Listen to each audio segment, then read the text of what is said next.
Welcome to our channel. Today we how to connect LinkedIn to Zoom to streamline event promotion, beginner guide step by step clearly.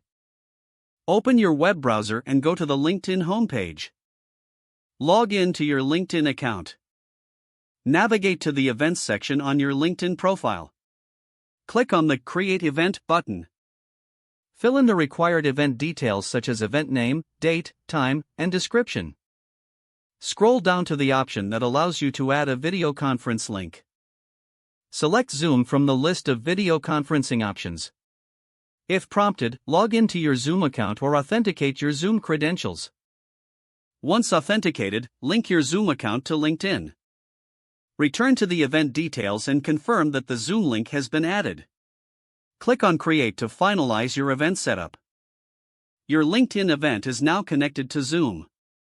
Promote your event by sharing it with your LinkedIn network.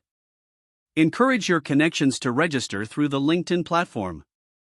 Monitor registrations and engage with attendees leading up to the event. After the event, consider sharing highlights on both LinkedIn and Zoom. If the page does not load, refresh the browser or try again in a private or incognito window. Make sure you are using the correct email address, then retype it carefully to avoid small typos. If your password is not accepted, use the reset option and create a new strong password you can remember. Check your spam folder for verification or security emails, then complete any requested confirmation steps. Enable two-factor authentication if available to improve account security and reduce unauthorized access risk.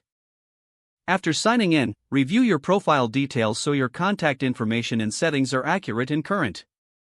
If you see an error message, note it down and try again after restarting your device and internet connection. Log out when you finish, especially on shared devices, to keep your account and payment information secure.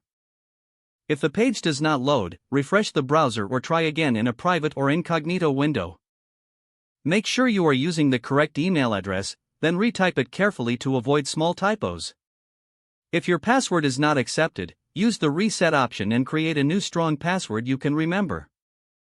Check your spam folder for verification or security emails, then complete any requested confirmation steps. Don't forget to like this video and subscribe to our channel for more step-by-step tech guides.